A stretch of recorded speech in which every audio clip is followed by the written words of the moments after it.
Bonjour, comment ça va aujourd'hui? La vie ne sera jamais un long fleuve tranquille. Et si vous êtes tout comme moi une personne ambitieuse, vous allez en essuyer des échecs. Vous n'avez pas le choix, si vous désirez être le plus performant dans un domaine, il faudra toujours se relever après un échec et ne jamais abandonner. D'ailleurs, je ne connais personne dans notre planète qui a réussi à devenir le meilleur dans un domaine sans avoir subi le moindre échec. Par exemple, est-ce que vous connaissez une personne n'ayant aucune expérience dans les Souls qui a réussi à terminer Elden Ring du premier coup sans mourir et sans équipement? La réponse est non, évidemment. Car dans Elden Ring, quand vous allez rencontrer des boss hyper badass, ultra balèzes, surpuissants comme jamais, vous vous demandez mais est-ce que c'est possible de les battre? La réponse est oui. Il y a même des joueurs qui ont réussi des exploits inhumains. Mais pour réussir ces exploits-là, ils ont perdu des paquets de fois contre les boss dans Elden Ring. Et bien la vie, c'est pareil. Et justement, à travers cette vidéo, je vais vous énumérer des abandons et des échecs de ma vie. Après, peut-être que certains échecs ou certains abandons, vous n'allez pas les considérer comme des abandons ou des échecs. N'hésitez surtout pas à me dire dans les commentaires ce que vous pensez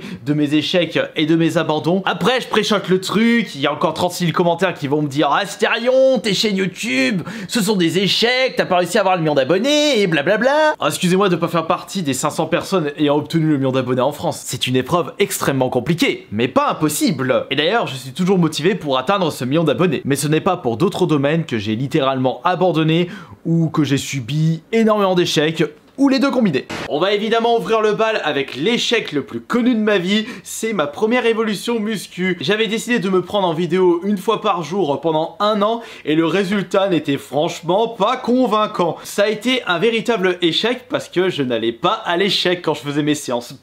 Mieux vaut en rire qu'en pleurer et j'étais devenu une source de moquerie après ma première évolution muscu. Ouais, tu vas me dire, quand tu vois le avant-après, tu te demandes si je faisais correctement de mes séances ou si j'allais vraiment à la salle de sport.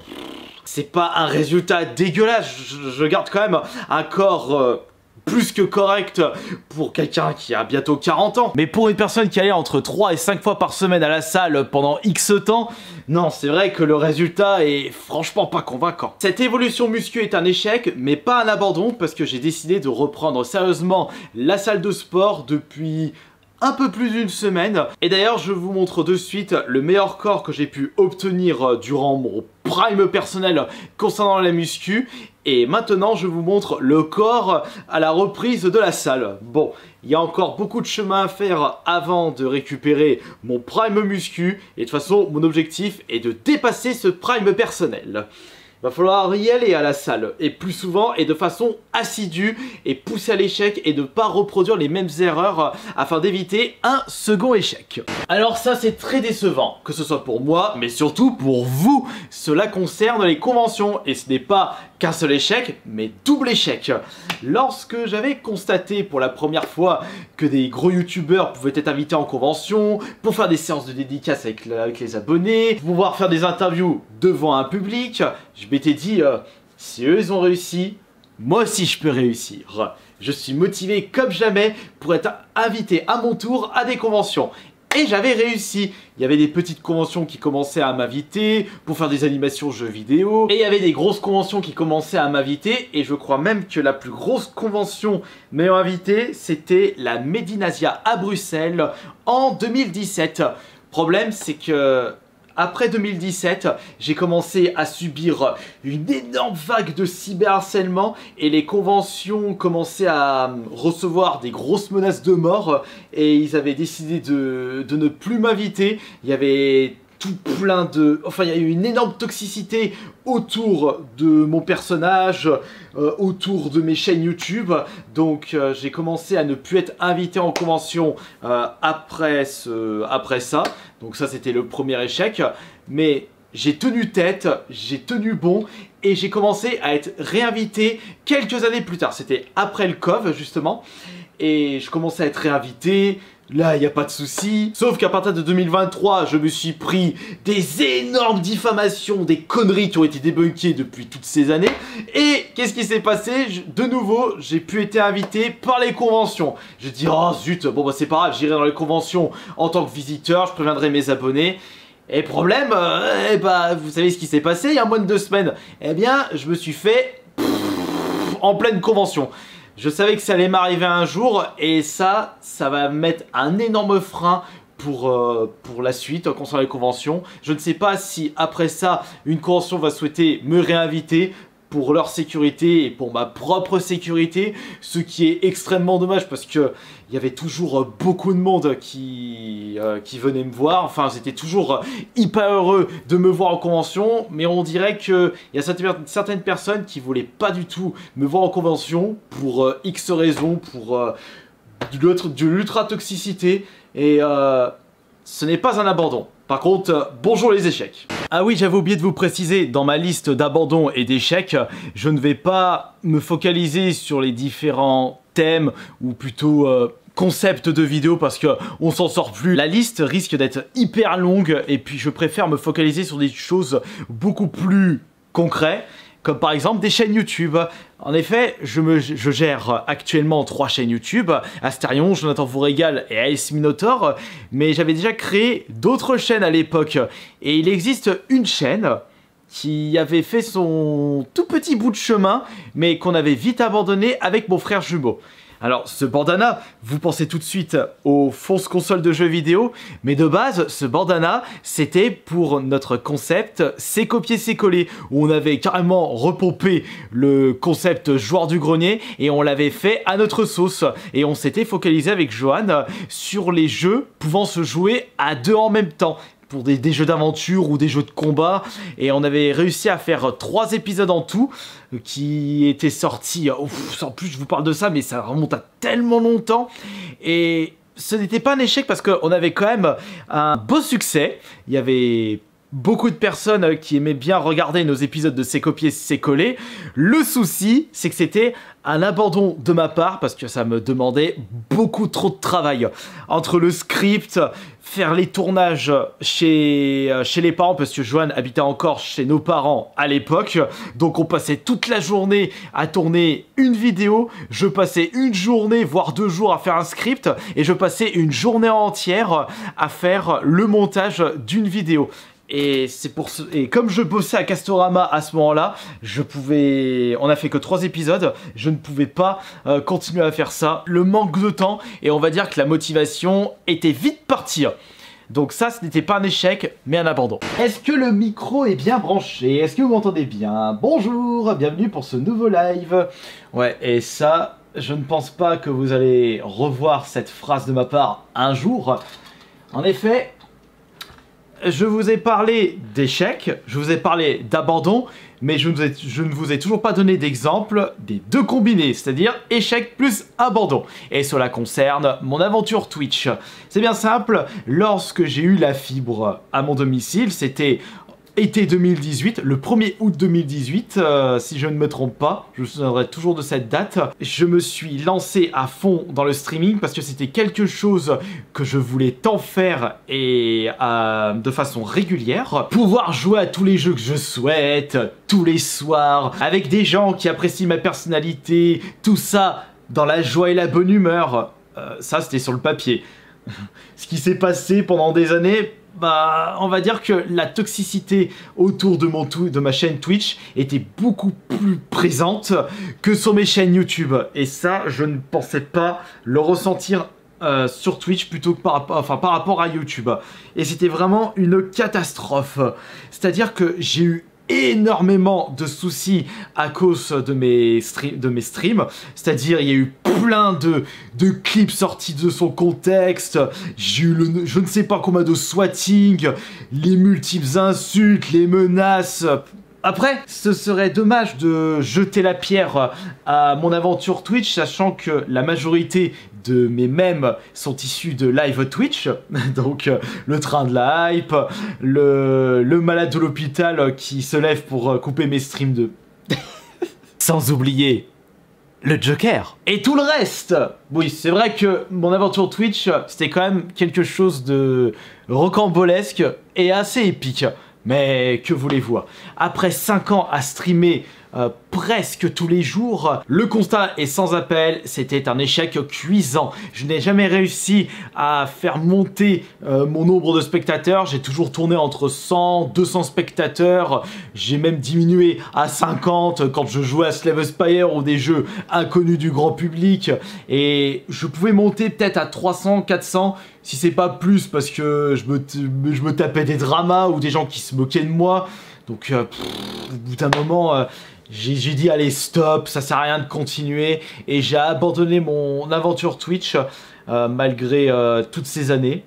Après, je vais pas considérer ça comme du temps perdu, mais quand même, quand tu fais un stream, ce n'est pas quelque chose qui va rester de façon permanente sur Internet, sauf s'il y a une personne qui décide d'enregistrer le live complet et qui le reposte sur YouTube. J'aurais très bien pu faire ça, mais ça demandait beaucoup trop de temps. J'avais pas que ça à faire, malheureusement. Et malgré tous les mèmes, Twitch m'a apporté beaucoup plus de soucis. Et en plus, pour gagner une misère par rapport au temps que je passais dessus. Ouais, c'était pas vraiment une bonne idée. Allez, maintenant on va parler de quelque chose d'un petit peu plus personnel. Enfin, pas un peu plus personnel, c'est parce que je n'en ai parlé que très peu. Et c'était un projet qui me trottait à la tête depuis tant d'années. Je voulais me lancer dans la compétition de fléchettes. En effet, j'ai toujours été fan des compétitions mondiales de fléchettes et j'avais constaté qu'il y avait que très peu de Français qui se lançaient dans le domaine. On va dire que les fléchettes, c'est pas un sport réputé en France. Ça commence à changer un petit peu depuis quelques années, mais on est très en retard par rapport aux Pays-Bas, en Angleterre évidemment. Et en ce qui me concerne, vous avez dû remarquer l'apparition soudaine de cette cible. Pendant un moment, je n'arrêtais pas de m'entraîner aux fléchettes directement chez moi. Je faisais quelques parties, au moins 2 ou 3 parties par jour. Je m'étais même inscrit dans un club de fléchettes à côté de chez moi afin que je puisse affronter d'autres joueurs de fléchettes et remarquer si j'étais bon dans ce sport ou pas. Mais le problème, c'est que c'est comme tout. Quand vous désirez être le meilleur dans un sport, il faut consacrer beaucoup plus de temps. Ce n'est pas en tirant quelques fléchettes par jour que vous allez subitement devenir le meilleur joueur du monde. Ce sont des années d'entraînement avant de mettre le pied dans la scène mondiale. Et ce qui me manquait de mon côté, c'est évidemment le temps. Parce que l'envie, moi j'aime bien tirer des petites fléchettes de temps en temps. Ouais bah attends, t'es sûr que tu vas réussir là? Faut viser le 20 mais un peu plus en bas, le triple 20. Ouais bah non. Regardez-moi ça, là je fais que 33 et les champions du monde ils font toujours du 180, donc 3 fois triple 20. Ouais bah c'est pas avec un niveau aussi piteux que je vais réussir. D'ailleurs, le seul souvenir de ma présence dans le club de fléchettes, c'est cette photo qui avait été prise durant un tournoi de fléchettes. Ça s'était déroulé dans un bar irlandais. Et au final, je n'étais resté que combien de temps? Je dirais 4 mois dans le club de fléchettes. Et je n'ai pas renouvelé ma licence, donc j'ai abandonné le truc. C'est pas grave, j'aurais tenté. Et les fléchettes, c'est un petit truc que j'aime bien faire de temps en temps, mais il y a tellement de choses à faire. Comme vous le savez si bien, je suis grand fan de jeux vidéo depuis ma tendre enfance. Ça va bientôt faire 33 ans que je joue aux jeux vidéo, je ne me suis jamais arrêté. Et il y a quelque chose que je convoitais durant des années sur internet, c'est d'être en partenariat avec les grandes entreprises de jeux vidéo. Pouvoir jouer en exclusivité aux futures consoles, tester en avant-première les futurs jeux, recevoir des goodies exclusifs, mais tout ça, ça s'est pas vraiment passé. Alors comment ça se fait? Parce que ça, ce n'est pas un abandon, puisque j'ai jamais abandonné cette idée-là, mais c'est un échec cuisant. Les seules entreprises où j'ai pu travailler dans le cadre de mes chaînes YouTube, c'était Xbox pour des manettes collector. J'ai eu 2-3 entreprises de jeux vidéo, je ne sais même pas c'était quel jeu. Et aujourd'hui, les OP que je me tape, ce sont des chaises gaming et des mini PC Geekom. Je ne vais pas me plaindre, mais je sais que je ne suis pas quelqu'un de gâté en ce qui concerne les OP sur YouTube. Mais comment ça se fait? Là, il y a bien une raison. Moi, je pense avoir trouvé cette fameuse raison. Il y en a même plusieurs. La première raison, c'est que il y a un petit peu trop de toxicité autour de mes chaînes YouTube. Il y a aussi le fait que je ne sois pas un bon influenceur. Vous savez, si vous désirez intéresser les marques, il faut que vous vendez leurs produits. Donc il y a certaines entreprises qui vous contactent une première fois pour faire une OP, et quand ils remarquent que vous n'êtes pas un bon vendeur ou que vous ne poussez pas assez vos abonnés à l'achat, bah, logiquement ils vont pas vous rappeler pour la suite. Et aussi, je ne suis pas quelqu'un de lisse. Dans les jeux vidéo, je suis une personne qui n'hésite pas à dire ce qu'elle pense. C'est un truc que je n'aime pas, je le dis et je m'en fous des conséquences. Et ça, les entreprises de jeux vidéo, bah c'est pas le profil qu'ils recherchent. Les entreprises de jeux vidéo recherchent des profils, déjà des gros youtubeurs bien mastoc, ultra connus. Ce n'est pas encore le cas de mon côté. Et si vous n'êtes pas assez connu, il faut que vous soyez ultra lisse. Il faut dire que tout est bien, il faut dire aux abonnés oui ce jeu est génial, alors que même si vous trouvez que c'est vraiment de la crotte, il faudra mentir à vos propres abonnés en disant ouais c'est génial, j'ai testé en avant-première, allez-y achetez, foncez, c'est génial, call to action, pouce bleu les amis, et patati et patata. J'ai pas envie de me retrouver à me comporter comme une personne lisse et à vous dire tout est bien, achetez tout, c'est génial. Après, j'aurais très bien pu mettre un peu d'eau dans mon vin et commencer à dire des choses qui sont bien pour des jeux que je n'aime pas, afin d'obtenir des partenariats avec des jeux que j'apprécie, et là je suis sûr que je n'allais pas critiquer le jeu. Mais ça, c'est plus fort que moi. Je suis quelqu'un qui déteste mentir et je déteste vous prendre pour des bleus. Bah après, tant pis, je ferai pas de partenariat avec les entreprises de jeux vidéo, sauf si je me retrouve avec 5-6 millions d'abonnés. Là, je pourrais, même si en parlant comme de la crotte, je retrouverais quand même les... Bon, après, je sais même pas. De toute façon, on est tellement d'influenceurs spécialisés dans les jeux vidéo que les marques, elles ont déjà plein d'influenceurs corrompus et lisses dans leur carnet d'adresses. Alors pourquoi s'embêter avec une personne qui peut potentiellement critiquer les produits? Bon, je ne sais pas, on est à combien d'échecs, combien d'abandons, et encore, je ne peux pas vous lister l'intégralité de mes échecs et de mes abandons en une seule vidéo. Mais dans tous les cas, le point suivant est considéré comme un abandon, puisque il y a fort longtemps, je dirais c'est entre 2009, quoique j'ai pas commencé en 2008, et je m'étais arrêté en 2011, et on faisait avec mon frère les concours cosplay. J'utilisais mon Minotaur à ce moment-là, et j'utilisais également un cosplay de Luigi pour faire tout plein de concours. Des concours où mon objectif était de remporter les prix prestations, pas forcément dans le cosplay, et... on s'amusait avec le frangin, on faisait un petit peu tout et n'importe quoi, ça faisait un petit peu kermesse de 6ème. Bon après, je vous parle d'une époque, j'avais quel âge? Ouais bah quand même, on avait 24-25 ans avec Johan, et on aimait bien faire les concours de cosplay, on aimait bien se faire les débiles devant un public. On avait même remporté certains concours avec le frangin. Après, je vous parle d'une époque où les concours cosplay, ils ne regardaient pas en détail où est-ce que vous avez récupéré votre cosplay, et si vous l'avez fait de vos propres mains ou pas. Le Luigi, j'avais acheté des vêtements à droite à gauche, il y avait rien d'exceptionnel. Le Minotaur, c'était même pas moi qui avais fait le masque. Et je me souviens de cette discussion que j'ai eue avec un cosplayer qui faisait beaucoup de compétitions de cosplay. C'était une année à la Japan Expo Sud, et il me disait que les concours de cosplay c'était hyper toxique, et que certains participants n'hésitaient pas à saboter les cosplays des autres participants afin de remporter la victoire. J'ai vu ça, j'ai dit ouais bah dis donc, c'est pas aussi bisounours que je l'imaginais, mais ça c'est comme tout. Et je me rends compte que c'est vraiment un gros défaut que j'ai comme l'impression que tout est bon, tout est rose, alors que la réalité est tout autre. Enfin, dans tous les cas, avec mon frangin, on a vite abandonné ces concours cosplay, et puis même le cosplay en général. Ah, ce Minotaur, il m'a tellement accompagné. Non, le point suivant, ça concerne pas le Minotaur. Enfin, indirectement. Il faut savoir que j'en ai fait des choses avec ce costume. Et aujourd'hui, je continue toujours. Enfin, le domaine en question, je vais pas vous le dire. Et j'avais fait pendant des années des concours d'air guitare avec mon Minotaur. J'avais commencé à faire ces concours d'air guitare, c'était en 2009. Et j'aimais bien ce côté complètement loufoque de la compétition, puis l'ambiance un peu soirée, je dirais soirée arrosée, où c'était un peu tout et n'importe quoi, où des gens sans aucun talent, comme moi, pouvaient faire le show en scène devant un public. J'ai trouvé ça très intéressant et je m'étais mis à fond dans des compétitions air guitare, et ça pendant des années. Et la meilleure place que j'ai réussi à obtenir, d'ailleurs ma coupe elle est juste là-haut, je les ai conservées. Ah bah évidemment les coupes ça se conserve. J'ai stocké des piles là, faudrait peut-être que je les balance.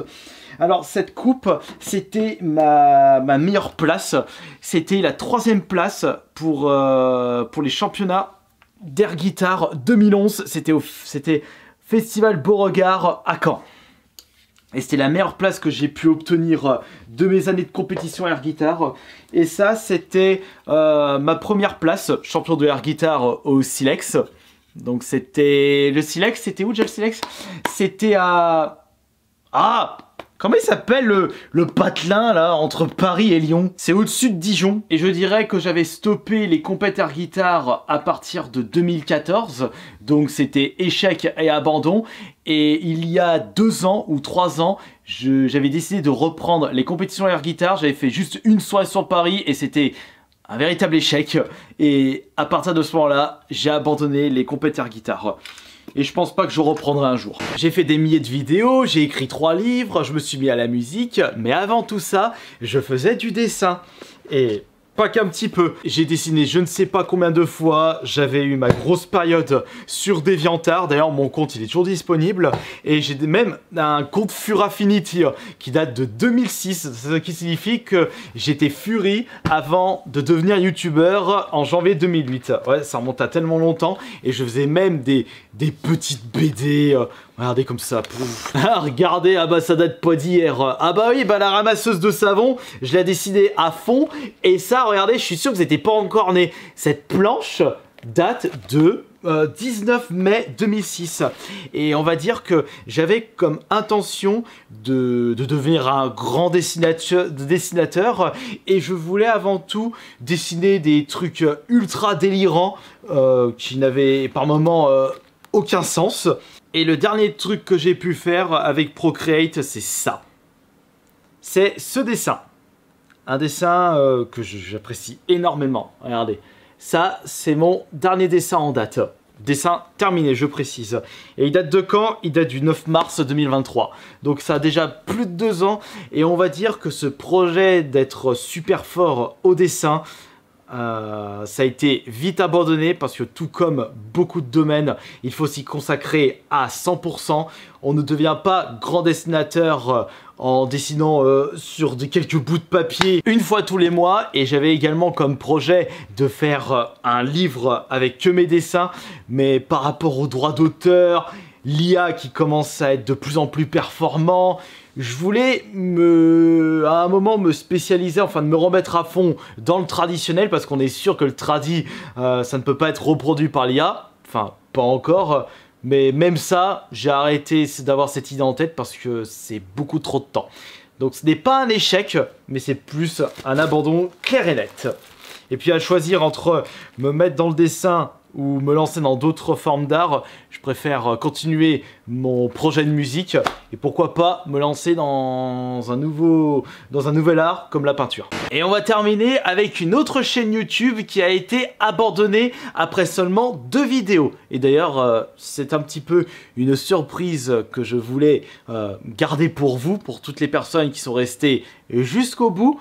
Et d'ailleurs j'en ai parlé dans mon 3e livre, c'est la chaîne YouTube Moi AA, une chaîne YouTube faite en collaboration avec le frangin, où le but c'était de ne pas rire devant des images, devant des vidéos. C'était un petit peu une forme de compétition entre mon frère et moi. On a fait que 2 vidéos et malheureusement on a vite abandonné le projet parce que être au four et au moulin et être dans plein de domaines différents, c'est beaucoup trop de travail, on s'en mêle les pinceaux. Déjà que que s'occuper de 3 chaînes YouTube personnellement c'est très compliqué. Alors s'occuper d'une 4ème chaîne ou de d'autres réseaux, non laissez tomber, ça c'est pas fait pour moi, j'en fais déjà énormément, j'en suis même très étonné de tout ce que j'ai pu faire en solo, mais je ne suis pas quelqu'un de surhumain, je ne peux pas faire tout ce que j'ai en tête.